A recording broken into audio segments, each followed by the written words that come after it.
The 13th of September 2014, the night my family were torn apart.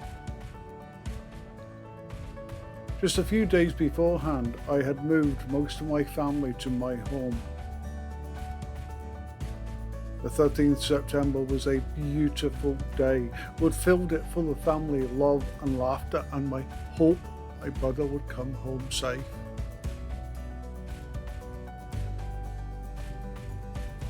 We'd all gone to our beds.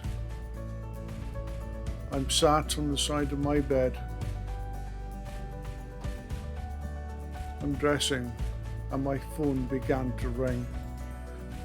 There was blackness inside of me. I knew it was the call that I'd been dreading since day one. On the end of the phone, my team leader told me that David was no longer with us.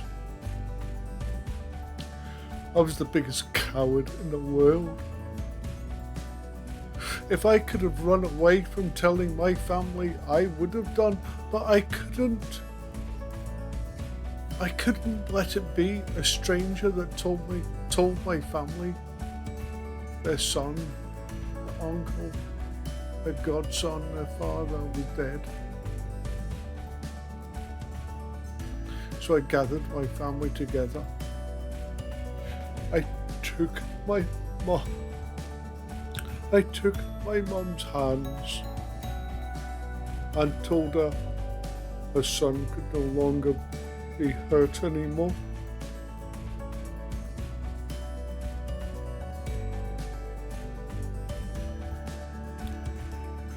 My heart was full of anger, full of hatred.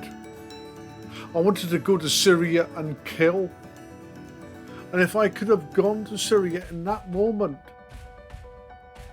if the people who had murdered my brother were at my feet and I had a weapon in my hand, I would have killed them.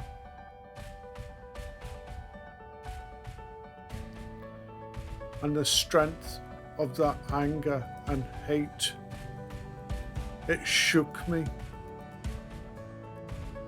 I have what I call my head and heart problem. When I emotionally react to something, I always muck it up. So even in those first few seconds, as the tears are streaming down our faces, my mum is sobbing.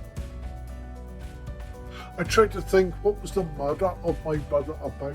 Was it because he was white? No. Was it because he was Christian?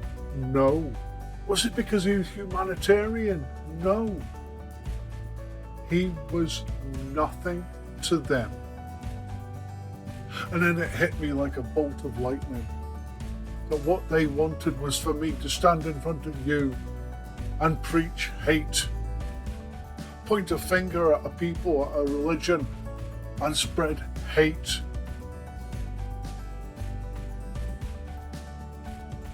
Now my family and I have served our country. We served in the armed forces. If I had stood as they wanted, if I had stood up and preached hate, I would have been doing exactly what they wanted. And then it hit me again that if all terror attacks are about the spread of hate, they want to cause hate, they want to cause division, they want to cause hate crime, hate speech. And if we react in hate, they have won. So in the days after my brother's murder, I thought about what I could do. I could no longer serve in the armed forces. I have a disability, besides being fat and slow and old. I tried to think what I could do. And I thought at first I would talk to as many people as I could. And then I very quickly realised that people in my generation and older just don't listen. They're too tired. They're too stuck in our own ways. The people that matter are you. You are the future. You are our future leaders. You are the ones that matter. You are the ones that can see the truth. All these terror attacks want hate. And if we give them hate, they win. So I set up Global Acts of Unity, and I go into schools up and down the country, and I speak of unity, tolerance and understanding, promoting communication between cultures, understanding that we all have our own cultures and we are all proud of our own cultures. And there's nothing wrong with that. So that's what I did in the immediate after effects of my brother's murder. I hope that answers your question, sir.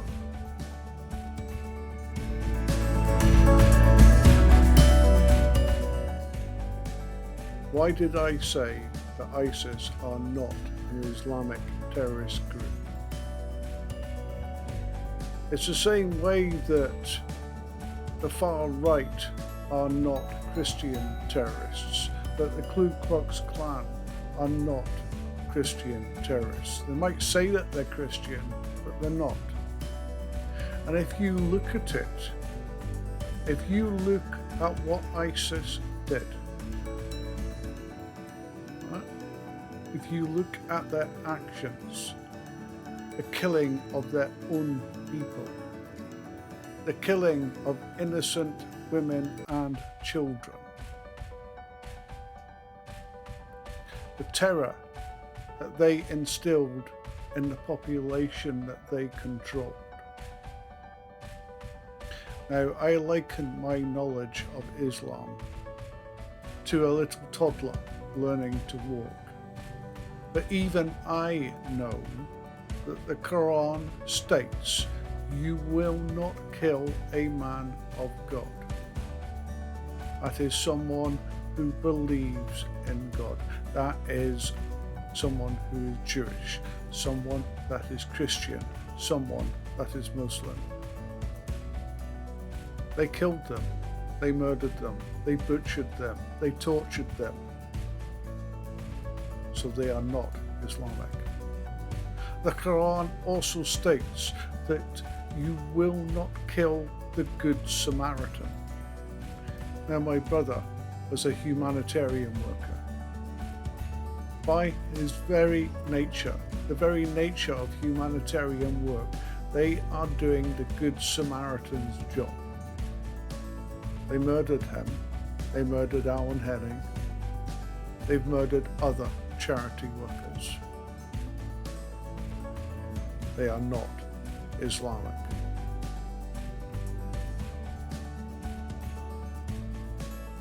The Quran also states that you will not kill someone you invite to your home, and by that your country.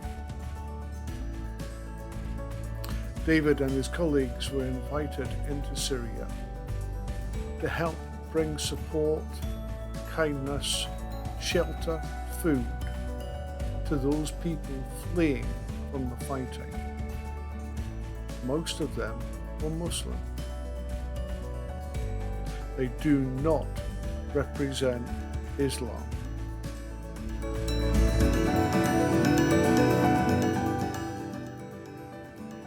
Did we ever find or recover my brother's body?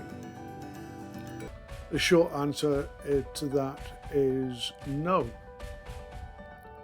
My brother's remains lie somewhere in the Syrian desert. And you know something, that doesn't matter to me.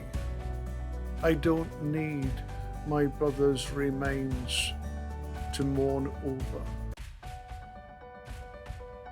My brother, he walks with me still. I talk to him. He is part of my life. He is part of Global Access Unity's life. You may have seen me at the start of the presentation sit down on my chair and bow my head. And the first thing I do is I pray to God to give me strength to get through the presentation. Because I'll let you into a secret. You lot scare the bejesus out of me. I hate public speaking. The second thing that I do is I say, hey, bruv. Because it was never Dave or Mike, it was hey, bruv. And in my head I go, hey, bruv, give me a hand here. And I can feel his strength fill me to take away the nerves when I speak to you. And then at the end of the presentation, I sit down and I bow my head again and I say thank you to God. And I can feel my brother pat me on the back and say, nice one, now get the beers in. Now my brother's answer to everything, beer. So I don't need my brother's body to mourn.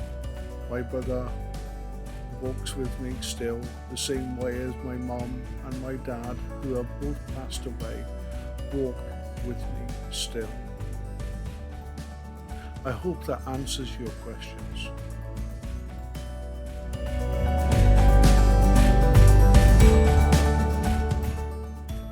My visit back to Burnage Academy for Boys was wonderful. I first visited your school about 4 years ago, and it was a great day. And my visit to you just a week or so back was a great day indeed as well. And I look forward to hearing from you. You can always drop me a question. The email that you can send it to right there. So please get in touch with your questions and I will answer them, your comments or whatever. So until then, take care, all the best, and thank you for a wonderful visit to your school.